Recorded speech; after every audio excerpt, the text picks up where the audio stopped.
السلام علیکم، آپ دیکھ رہے ہیں پاک exclusive T V. Breaking news یہ ہے کہ اسپیکر اور ڈپٹی اسپیکر کے استعفے کے بعد اسپیکر یاز صادق کو سیٹ دی گئی۔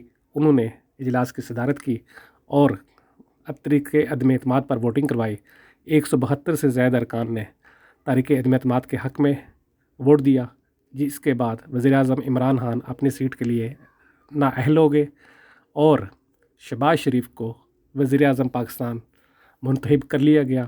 ان کے حق میں 177 کے قریب ووٹ پڑے۔ یہ ہے اب کی بریکنگ نیوز۔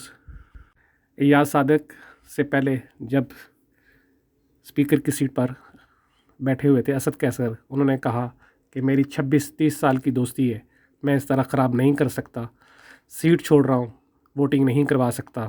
سپریم کورٹ کا حکم تھا، وزیر اعظم عمران خان کے خلاف انٹرنیشنل سازش ہوئی۔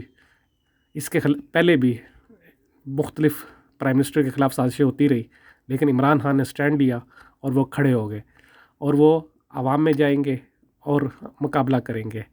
لیکن میں کسی سازش کا حصہ نہیں بنوں گا اور ووٹنگ نہیں کرواؤں گا۔ اس کے بعد وہ سیٹ سے اٹھ کے چلے گئے اور انہوں نے اپنی سیٹ یاز صادق کے حوالے کر دی۔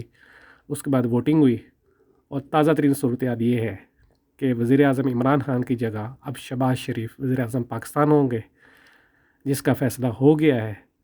آپ دیکھ رہے ہیں پاک ایکسکلوسیو ٹی وی۔ اگر آپ نے میرے چینل کو سبسکرائب نہیں کیا تو ضرور کریں، میں آپ کا شکر گزار ہوں۔ آپ لوگوں کا بہت بہت شکریہ۔